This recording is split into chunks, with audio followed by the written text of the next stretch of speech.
She is. Just let's see. Let's see. Hi, Curly.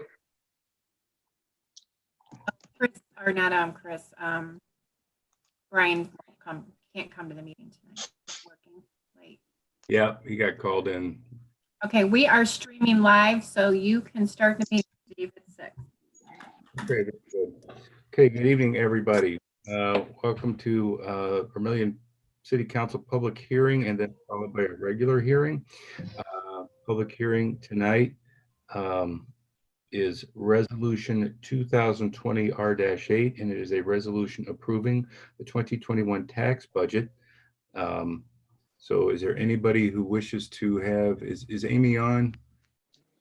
I've got a limited number of people on my top bar, so I don't. Yeah, we have to wait for Amy because she is the one reading this. I just let me actually call her. Let me Okay. mute me. Okay, we'll wait. We'll wait a Give it couple. a second. And were there any other citizens, Gwen, who wanted to be on tonight? No, just Homer. Just Homer? Okay. Homer. I just automatically send Homer all of them because he's requested all of them.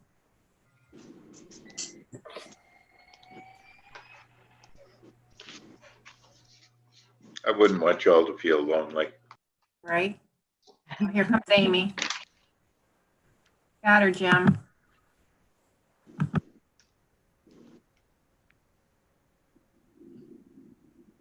Maybe not. She might have just popped off. I wonder if she's in technical difficulties.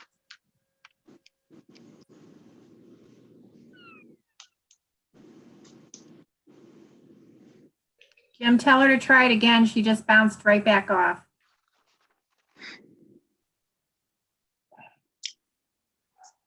Here she comes again.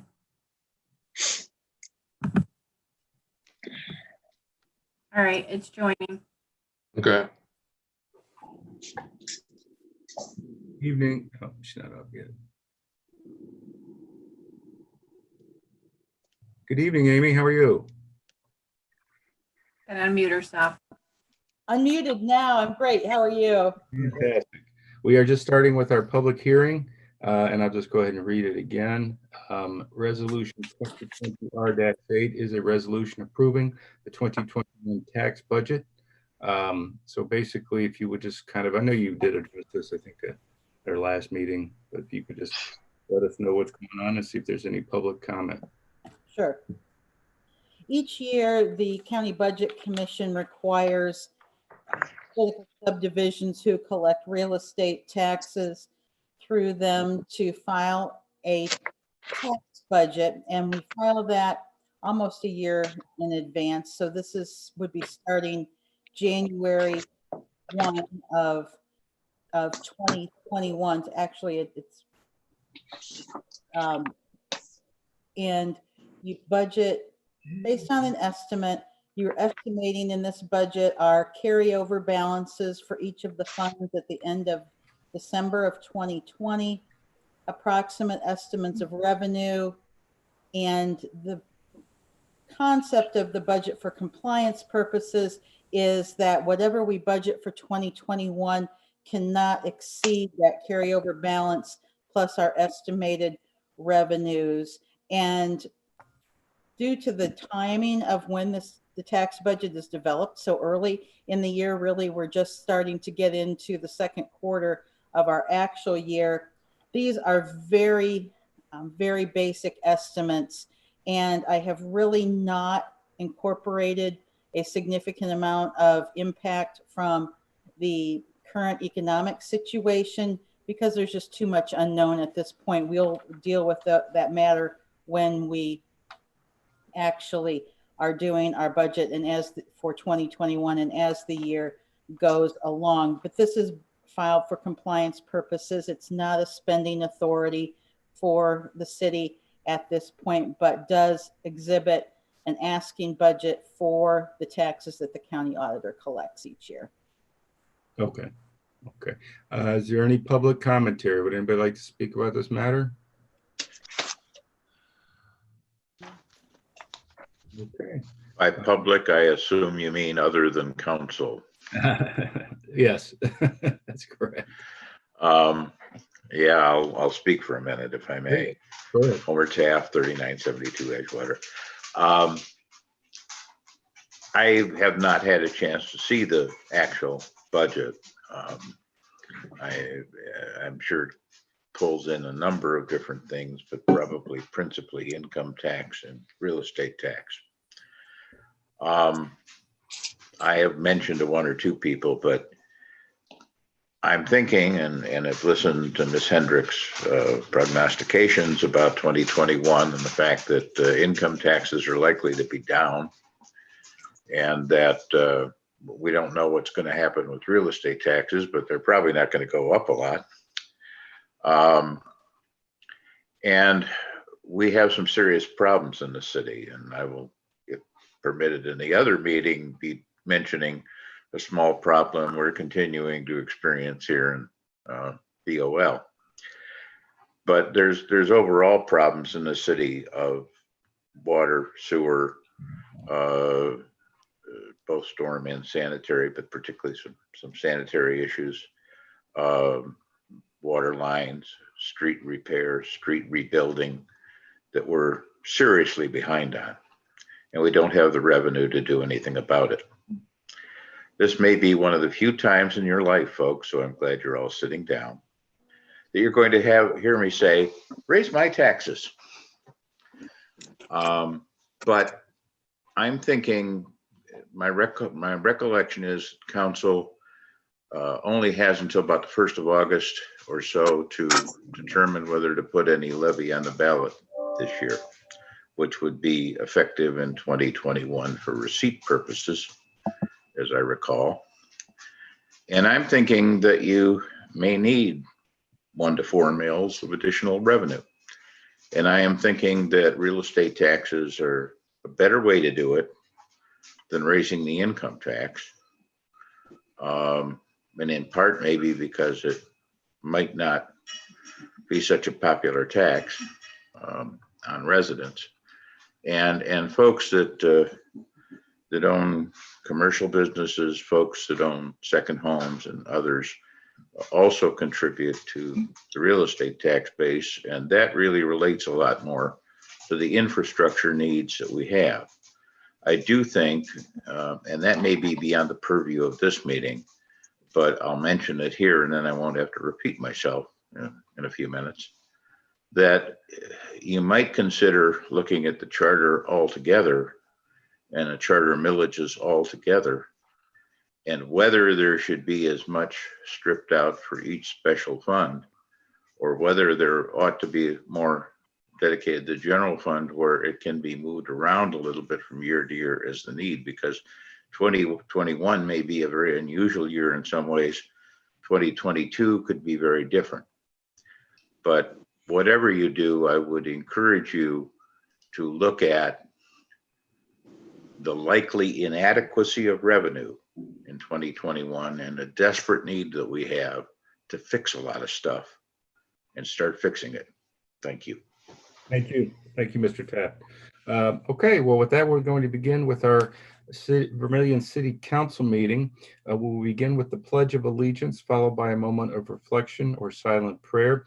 Tonight's moment of reflection is going to last a little bit longer. I ask you to keep your thoughts and prayers with those who have lost loved ones to this virus and those who are on the front lines in our medical facilities, in our jails, our correctional facilities, and our first responders who are subjected to this. There are families grieving, and there are people that are facing tremendous challenges, including many of us. So we're going to have a little bit of a lengthier moment of reflection. Thank you. We begin with the Pledge of Allegiance. Pledge of Allegiance to the flag of the United States of America, States of America, to the republic and to the republic which it stands, one one nation, nation under God, indivisible, indivisible, with liberty liberty, and justice. and justice for all.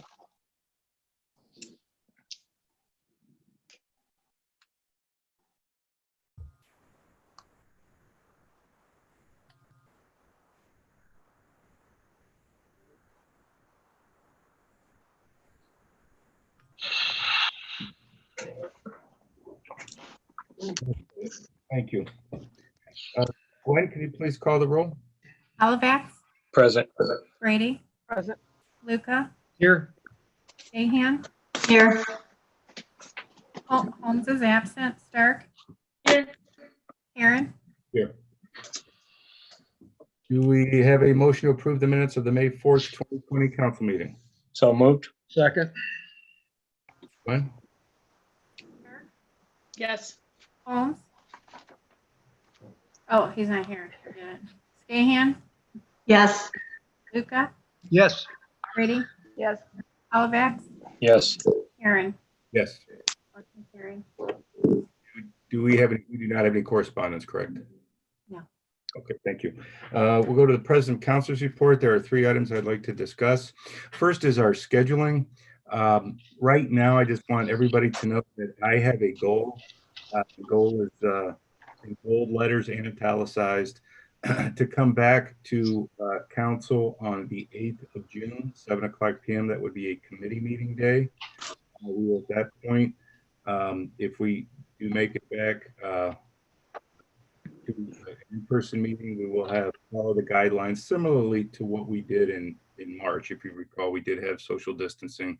We weren't wearing masks, and we just kind of got through it at that point. That is the goal I have, but I do want everybody to know that that decision will not be made till the last week of May or even maybe the beginning of June. I'm going to look at the Center for Disease Control and the governor's continued recommendations on public meetings. Obviously, we do not know if there's going to be an increase in tests or positives, and we don't know what's going to happen. So we want to keep that open, but I want to let everybody know that is my goal, to be back at 7:00 p.m. on the 8th of June.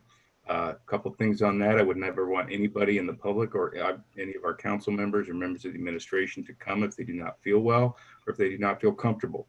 So that is not, we can work through anything with respect to any of those kind of situations. And the other thing I just want to, we want to be stewards of the people. Money, we're responsible, and we need to be good examples. So if we do go back on the 8th, I would ask you if it is still a recommendation that we wear masks, that you consider doing that. I certainly would not make it mandatory. It is up to you, but we want to just keep that in mind that that is something that we want to do. Second thing I would like to talk about is just in the city, and I saw an announcement was made by the mayor, and I know that he's going to speak about it tonight. Obviously, the events that we have in the summer are very, very important to the community. We need to consider that we don't just cancel things. I did see with some sadness, many other cities are doing what they think they need to do. With some of those are bigger cities, they're canceling many important events for the summer without really any regard to seeing where we are. I would just hope that our city makes that decision at the time that we need to make it. Meaning that, do we have enough information to make such a decision? I think that wholesale canceling of events would be a mistake, but I share the concerns that the mayor has and all of us have for public health and safety being first. So we're just going to have to be in a situation where we play it by ear and ask the public to understand that if something has to be canceled at the last minute because of new information as to this terrible virus, then that's just what have to be. So that leads me to my third point. I ask all of our citizens to be respectful and kind to each other. Please support local businesses. Please make that a part of your budget as best you can. Go support them. Try to meal out. If you were normally going to go out to dinner, just call them up and say, can we get a carry out? They have been there for us for many, many years. It is time for us to continue to support them. So let's do that. As far as the social distancing and wearing masks, I simply ask you to understand, if it is your personal opinion that you should not need to do that, your fellow citizens are requesting that you do that. You don't know if the person that you're shopping with is going home to a loved one who's immune compromised. You don't know what their situation is. So simply respect their space, respect them as a fellow citizen, and wear your mask and continue to be practicing social distancing. So that's all I really have for President of Council. So with that, then we are going to move on to our committee reports, beginning with Councilwoman. Thank you, President Herron. Legislative met on May 11th, and that was a Zoom meeting. We had 2 items on the agenda that evening. Topic 1 was fence regulations and dash swimming pools. And topic 2 was transient rentals. Both of those topics had quite a bit of conversation, and you can view the entire minutes at the city's website, which is thecityofvermilion.com. And if you click on the council link, you should be able to get to those, or actually it's the meetings link. You should be able to get to those entire minutes to be able to read through those. Our next meeting for legislative will be on June 8th, and that sounds like that's probably going to be an in-person meeting at this time. So we'll look forward to that all being together again. As for Vermilion Community Services, we have had no meetings for that committee. I did want to let everyone know that they are going, Ski Transit is going to begin charging for fares again on June 1st. So the entire month of May, they will not be charging, but June 1st, they will begin charging again for fares. And that concludes my report. If anyone has any questions. Ms. Stark, I don't have a question, just a quick comment. Sure. How grateful I am for what community service has done with the fair situation. I know that does cut into their income. They need that income desperately, but how very kind and giving that was to provide that service in the manner they're doing it up through, looks like the next 13 days. So just to let you know how much I appreciate that very much. Great. And we have to give credit to Sandusky Transit for that with their partnership, because they have jumped in there and agreed with no fees for Vermilion Community Service or Sandusky Transit. So it's really been a nice thing to offer for our people. Okay. Are there any other questions or comments for Councilwoman Stark? Okay. Thank you. With that, we'll go then to Councilman Luca. Thank you, Mr. President. Utilities Committee met on May 11th. Of course, the complete text, the minutes is on the city's website. Briefly, there was nothing on the printed agenda. However, our city engineer was able to present some late breaking information on the cost of inspecting and cleaning the main sewer lines and inspecting lateral connections for the 4 VOL streets with the highest reported INI. That's Rowland, Cummings, Overlook, and Aldridge. The total cost discussed was $14,392.50. And this quote was referred to our finance director for review and comment. That concludes my report on the utilities meeting. The next meeting will be June 8th. The Vermilion Port Authority met on May 14th via Zoom. The minutes are in process. The next meeting will be on June 11th.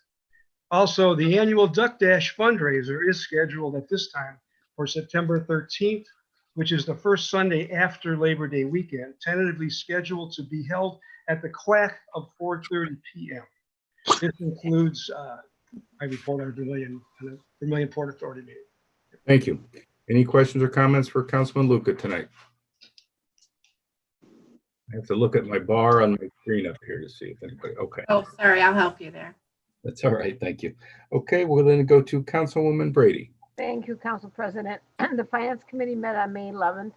First thing on the agenda was the current financial update. Our treasurer continues to monitor carefully the COVID-19 impact on our finances, and will continue to. And we are, the city is also continuing at this point to not charge penalties or perform shutoffs on sewer and water. Second thing on the agenda was the budget. I think we covered that at the special hearing this morning. And the next Finance Committee meeting will be on June 8th. Planning Commission will meet on June 3rd. And that concludes my report. Thank you. Any questions or comments? Okay, thank you, Councilwoman Brady. Councilman Holmes did have to work late tonight. He was called in. We do not have a meeting for the next Stormwater Advisory Commission, so we will next go to Councilwoman Scahan. Thank you. Historic Review met on April 29th via Zoom. There were a total of 9 properties under review. All were approved.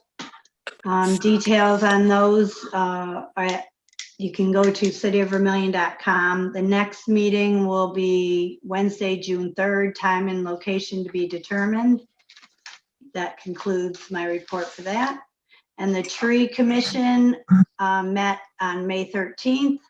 They reviewed and solidified their watering routes. The trucks will follow the CDC guidelines for the drivers, and the truck itself will be sanitized after every use. They have some grant information was introduced. However, due to this time with COVID-19 and the budgets, it's questionable whether or not it can be sought after. And the next meeting is via Zoom, undetermined when and where. And that concludes my report. Sorry. Thank you very much, Councilman Gay. Any questions or comments? All right, then we'll go to Councilman Hollavax. Thank you, Mr. President. Streets, Buildings and Ground did not have anything on the agenda last week, so their next meeting will be on June 8th, and that'll be a Zoom meeting. The Contractors Board did meet on Wednesday, May 13th. There was no April meeting, so there was a long agenda. They had 16 applications they passed, and their next meeting will be June 23rd. And that will be determined if it will be a Zoom or how it will be, how we'll meet. And the last thing I have is Zoning Board of Appeals will meet on May 26th at 6 o'clock, and that will be a Zoom meeting. Is there any questions for anybody on my agendas or my committees? I did have a statement or a concern that was voiced to me about the garage down on Edgewater, the variance. I know there's been conflicts in that area before, but they just wanted, they shared with me their objection to it and concerns. Okay. Yes, Steve, if I could. Yeah, please go on. Those matters are that when anything is to go in front of zoning or isn't zoning, that is a matter for that particular board. That's within the executive branch of our government. So we really don't get into that. And Law Director Stumphauser, if I'm not correct, any kind of appeal from the zoning board, does that go directly to the Common Police Court or does that come to us? It depends, but most go to the Common Police Courts, 2506 appeal. Right. Okay. So in the event that we would have a matter in front of us on an appeal, we certainly would deal with that, but we don't make a law, you know, for particular situations. So Just for the record, that issue that Emily brought up will be on the May 26th meeting agenda. So the board hasn't even heard, okay. requests. So it'll be discussed at that time and Okay, thank you. has been invited to the meeting. Okay. Thanks. And usually at that time, they give everybody an opportunity to speak if they do have an objected based on the variance that someone's looking at. Is that correct, Gwen? Correct. So if you can either, if it'll probably be a Zoom meeting, if they need to get with Gwen to be able to get on to the Zoom meeting because we're doing the Zoom, and at that point they can make their objective to a possible variance change. So if there's nothing else at this time, then my committee meeting or committee reports are finished. Thank you, Mr. Hollavax. With that, then we'll go to the Mayor Safety Director's report. Mayor Forthover, good evening. Good evening. Thank you, Council President. I have to say, well, first of all, I'll start with the Safety Director's report. And as Mayor and Safety Director, this past week has certainly been one of the more difficult, preceded by about a month of difficult ones. And I'm having to announce tonight that the City of Vermilion will not allow parades, public gatherings, fireworks, Third Thursday, or festivals during the month of June 2020. This, of course, includes the Fish Festival, though the Chamber of Commerce may see if it can reschedule the festival for later in the summer, governor's orders permitting. I've been in conversation with Governor DeWine's liaison, with the Erie County Health Department several times a day, and actually with one of the subcommittees that the governor has appointed to research fairs and festivals.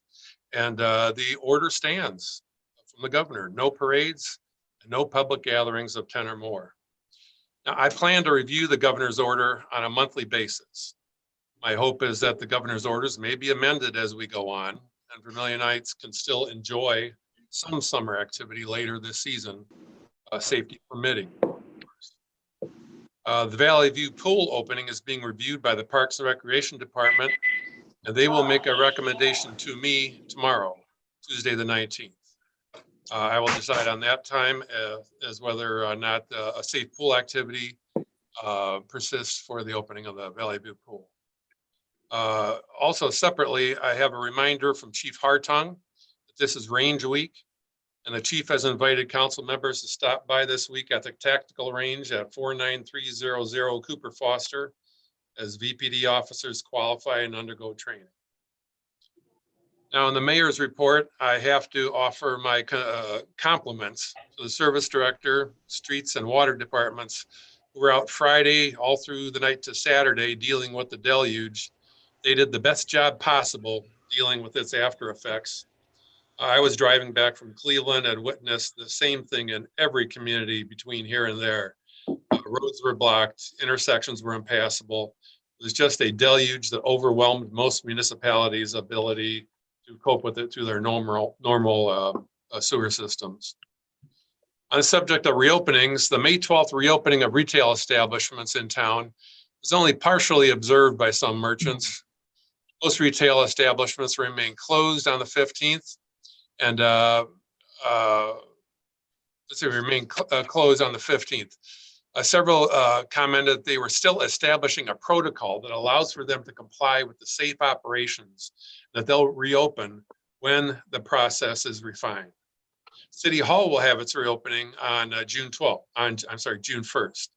We'll also be opening City Hall to the public under the many safety protocols as we can enforce. And that always seems to be the rub. How many can you actually enforce without actually hiring people to do the enforcing? In economic activity, George's Roofing on Liberty is looking really nice, especially after demolishing the old apartments. I look forward to hearing the rest of their plan. Kevin Boggs wants to come in and talk about them. Landscaping has started on Defense Soap, as Guy Sacco has promised. Downtown, the painting of the Woodstock building is underway, and the painting of the old deli store at the corner of West River and Liberty. Silly Goose has a new awning up. Rudy and Sarah Stepp used their shutdown time to do some really nice renovations inside Rudy's. And merchants along Main Street are planting their flower boxes. Flags are going up on Liberty, and Vermilion and Blue has done its usual beautiful job of planting the downtown. That concludes my report, with the exception that I also asked for an executive session tonight, the subject of pending litigation. That concludes my report, Mr. Council President. Thank you, Mayor Forthover. Are there any questions or comments for the mayor tonight? Okay, thank you very much. We'll go to our service director's report. Good evening, Mr. Valerius. Good evening. Thank you, Mr. President. Just wanted to mention that the flashing light at the intersection of Ohio and Sandusky Streets has been removed. The mechanical parts that make the light flash wore down and shorted it out. This will not change the traffic pattern. There are stop signs for the northbound and southbound traffic on Sandusky Street. Ohio Street has the right-of-way, as it always has. The property maintenance inspector is back and will be out taking an aggressive approach in inspecting properties for code violations. Some of his priorities will be high grass, structural maintenance, and non-compliant vehicles, just to name a few. And lastly, tonight, I too wanted to thank all the service employees for their efforts in cleaning up after the heavy rains last Friday. Several crews were out from all departments, maintaining the lift stations and the plants, and clearing and operating or opening tiles, culverts, and catch basins to keep the stormwater flowing. City systems were not designed to handle water of that magnitude in such a short amount of time, but the guys were able to get everything cleared within a couple of hours. So thank you to them. And that concludes my report. Thank you very much. And yes, I want to echo the thanks from Mayor and from you to the crews out there. They did a great job. Thank you. Are there any questions, any other questions or comments for Mr. Valerius tonight? Okay, thank you. And we'll now go to the Finance Director's report. Ms. Hendricks.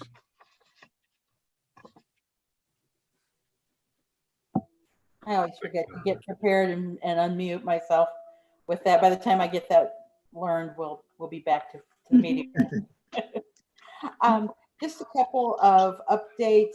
I did receive via email today from Rita a report for the reconciliation of April's income tax collections.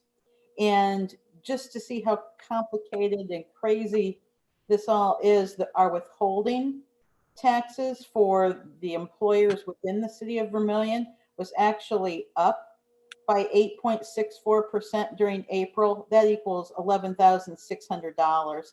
And that really could be just something as simple as one of the major employers had 3 payrolls in their month rather than 2. So I don't know that that's really an indication we've had increased employment in the city. We'll have to watch how that trend goes. In individual income tax, that was actually down almost 49% from April of last year.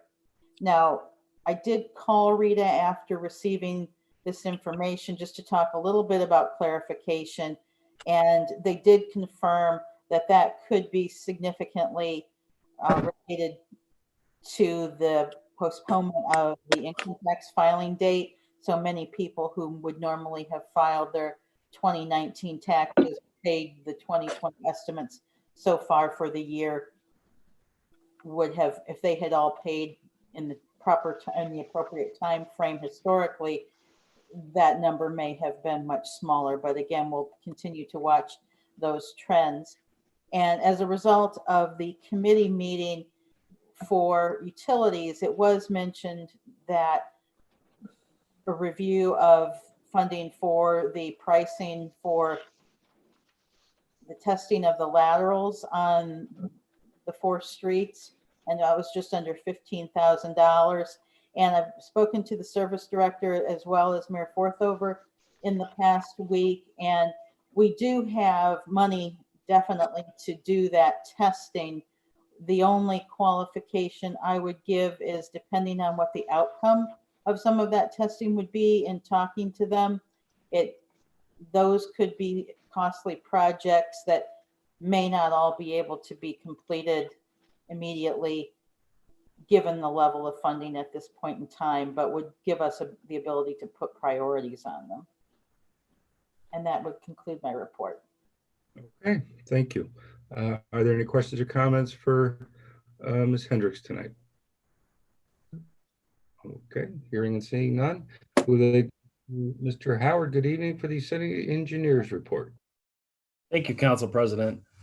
Just a couple project updates.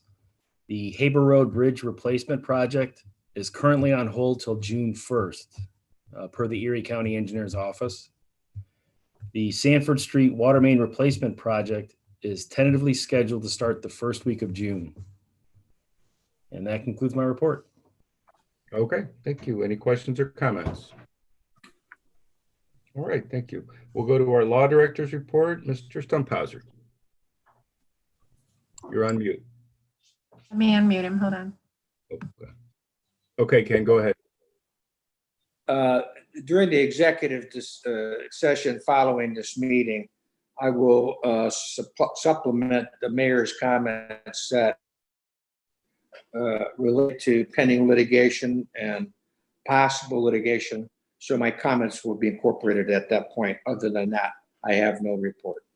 Okay, thank you very much, Mr. Stumphauser.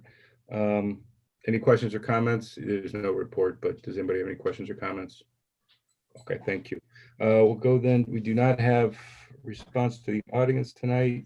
Open to the audience. We have one participant on Zoom. That would be Mr. Taft. Did you have anything you'd like to address council with tonight? I had Ken. Thank you, Council President Aaron. Yes, I would. In the public hearing, I already addressed most of the tax issue, though it does relate to some extent to things that I'll say in a couple of minutes or in a minute. With respect to your upcoming meetings, first of all, I very much appreciate Ms. Fisher and the council accommodating Zoom attendance for us folks.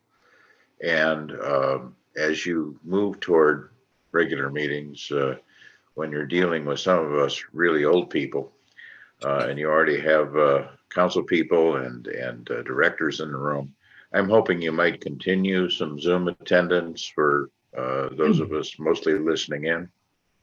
It would be appreciated, and it'd keep more people out of your room. In terms of the main thing I want to talk about tonight is, some of you may be aware, we've talked often about the problem of the sanitary sewers in VOL. And this past weekend, or past Friday night, actually, there was another fun occurrence down here where a number of our neighbors found sewage inside their homes, where there was sewage flowing all over the street and out of the manholes. And this problem has got to be fixed. We can't allow this to continue. Based on the testing and based on the fact that it occurs when there's heavy rains in the neighborhood, and no disrespect to the service department that I'm sure tries to do its best, but they can't just go out and plug this up when it's happening. We need to get to the bottom of it, and we need to fix it. I certainly hope we do the inspections that we need to do to find out where the problems are. I have some suspicion that not all of it comes from within VOL, that there may be cross connections to other areas that are part of the problem, and we need to find out. But then we need to go beyond that. We need to fix it. And we need to fix it now. This has been going on for years. This is an unsanitary condition, particularly in a time of coronavirus. This could be carrying coronavirus into people's homes. This has to stop. The people in VOL, unlike most other people in the city, had to pay an assessment for their sanitary sewers when they were fixed. And yet we have all kind of stormwater still coming into them. I heard discussion tonight of the building department bringing a building inspector back on for the summer. I hope to heck one of his first priorities is to look at all the illegal connections. In the past, the building department and the service department have done good work in starting to correct that. Obviously, it's not enough. There's a lot more that needs to be done. But we also, we need to get all of the stormwater out of the sanitary system. That's not where it's supposed to be. And that's what's causing a very unsanitary problem. I have relative confidence that the city does not want to see other governmental units come in here and tell them what to do. So please solve the problem. I haven't heard any discussion that the pool is going to be on your agenda tonight. I know the mayor's considering it, and I know the Parks and Recs Board is going to consider it tomorrow night. And I think you all know my opinion, which is we should not open the pool for a lot of reasons. But if we're going to spend potentially as much as $50,000 this year, because we haven't even set or sold fees yet to open the pool, and don't fix the sewers, there are many of us that are going to be pretty upset. So I hope we start to do something a lot more about it. Thank you. Thank you very much, Mr. Tapp. We appreciate that. Thank you. Okay, we have under old business, review of section 147605 fence requirements in swimming pools. Gwen, what are we doing on that? Tony will address you on that. Yes, thank you. Okay, thank you. We were asked to check with other cities regarding their ordinance pertaining to the height of fences around pools. And we did look at several communities. And although we did find a few requiring a 36-inch fence around their pools, the vast majority required a 48-inch fence. So we considered a recommendation to council to change our ordinance to 48 inches, but thought about the existing 36-inch fences around pools. Would we be saying that those fences are no longer safe? Would we make them change their fence in order to comply? Or would we just consider them to be legal, non-conforming and let them stay? We then started to think about the intent of the code, and we determined that the intent of the code is to keep small, unattended children from accessing or falling into a pool. Anybody else that wants to get into a pool area will get in regardless if the fence is 36 or 48 inches in height. As residential building officials, we also tend to use the Residential Code of Ohio for reference whenever we can. And that code requires that all guards for stairs, porches, balconies, or landings shall not be less than 36 inches in height. So after considering the intent of the code and the fact that the Residential Code of Ohio is comfortable with a 36-inch high guard on a second-story balcony, it is our recommendation that our ordinance maintains the 36-inch fence requirements with the changes that were presented at last week's committee meeting. And Steve, I would just add to that, have an application coming for the Board of Zoning Appeals on May 26th, and for no fence requirement. Same situation that the zoning board just passed at the last meeting. It was a rural area. And so I would suggest, or if council is happy with it, is to adopt this ordinance by emergency, depending on the vote.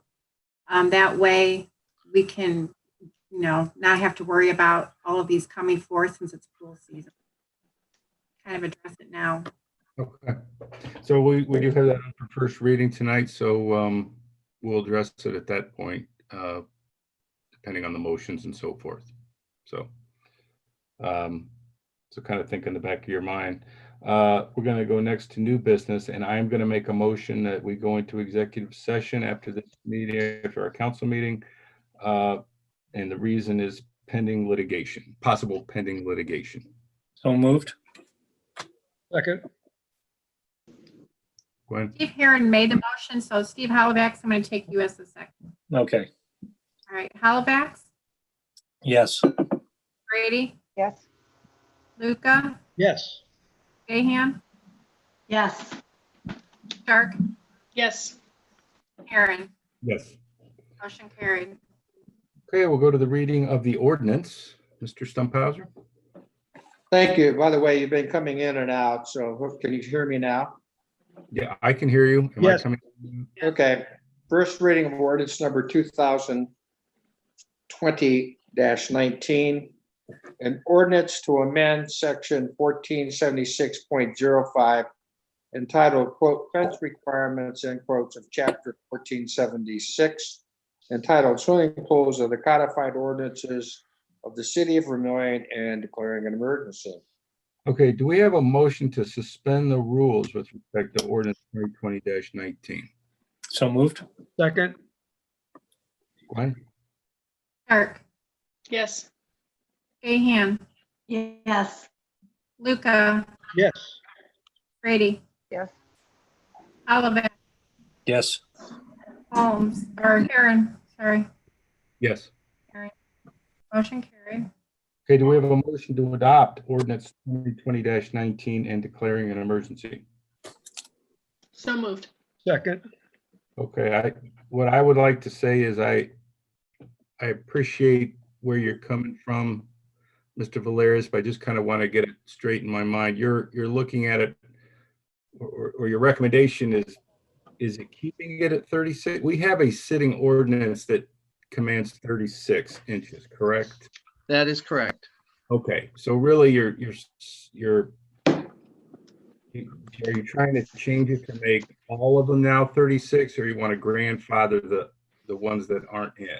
It wasn't clear What I'd enough. like to do is adopt the changes that were announced in front of the committee meeting last week.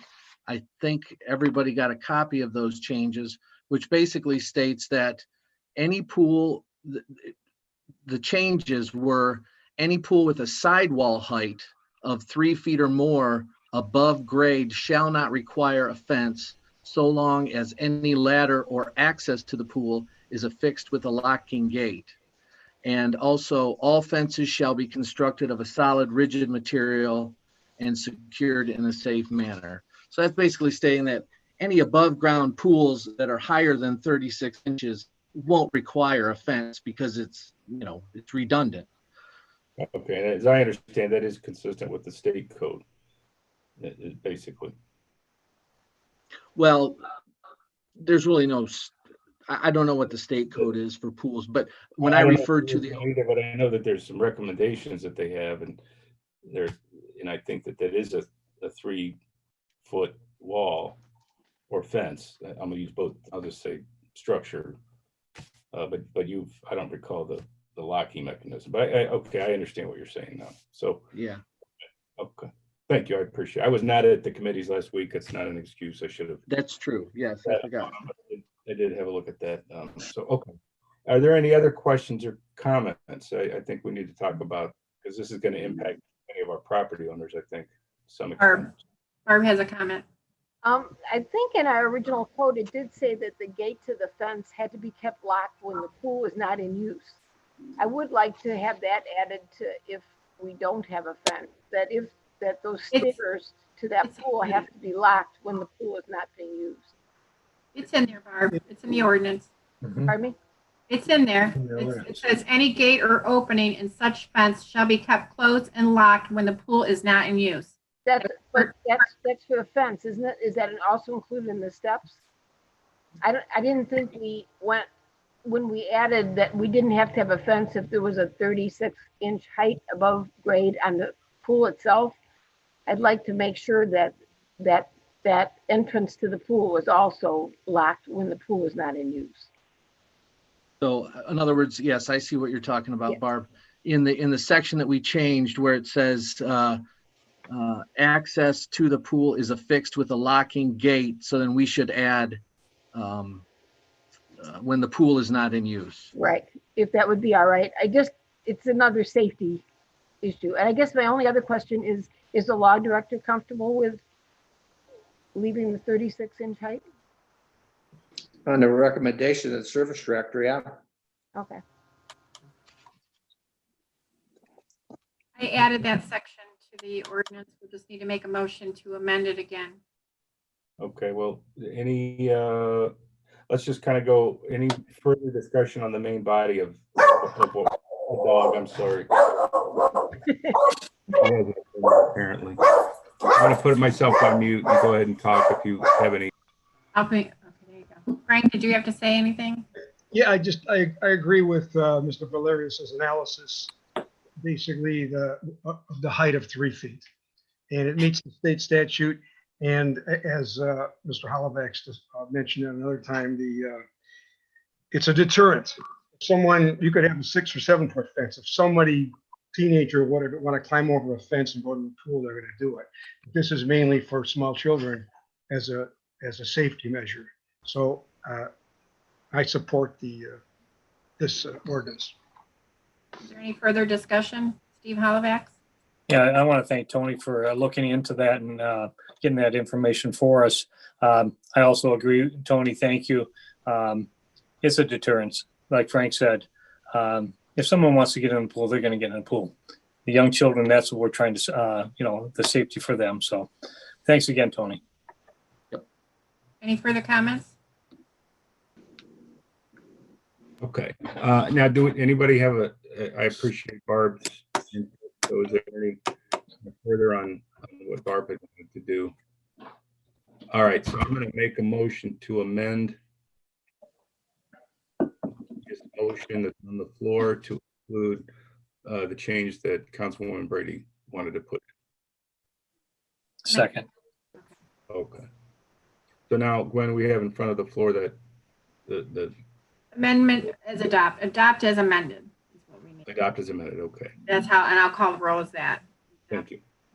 Holloway? Yes. Brady? Yes. Luca? Yes. Gahan? Yes. Stark? Yes. Aaron? Yes. Motion carried. And then I will make sure the applicant knows for the zoning board that he meets the requirements basically, as long as he follows our code. So he won't have to go for a variance request, I believe. Okay. Thank you. And we have one more item there, Mr. Stumphauser? Sure. First reading of resolution 2020 R-8, a resolution approving the 2021 tax budget and declaring an emergency. And I would just ask the administration, Ms. Hendricks, did you want that tonight or can that wait? You're nodding your head in the affirmative. Okay. Yes, tonight, please. Okay, thank you. All right, do we have a motion to suspend the rules with respect to resolution 2020 R-8 and declaring emergency? So moved. Second. Gwen? Gahan, Yes. Luca, Yes. Stark, Yes. Brady, yes, Hollivax, Yes. Aaron. Yes. Motion carried. We have a motion to adopt resolution 2020 R-8 and declaring emergency. so moved. Second. Second. Any further discussion? Okay. Go ahead. Brady, Yes, Hollivax, Yes. Gahan, Yes. Stark, Yes. Luca, Yes. Aaron. Yes. Motion carried. Okay, so at that point, as I said, our next council meeting will be a regular city council meeting, 6:00 PM on Zoom on June 1st. And then after that, I will announce on that day whether we go back to in-person meetings at the city building on June 8th at 7:00 PM. So with that, I wish everybody a very safe Memorial Day weekend. Even though the festivities are not going on, there's plenty of things that you can do to help our veterans and help those who have served. So we just ask you to maybe wake up Monday morning or any time and just think of a creative way that you can thank a veteran, not just with your words, but an act of kindness. So with that, we will go into executive session. So thank Okay, you. so I'm going to ask everybody to leave this meeting. Council, the mayor, and the law director, I will be scheduling a meeting right now, and I will be sending you the link. If you have a hard time finding it, get a hold of me or the mayor, somebody. All right, so you can all leave meeting now.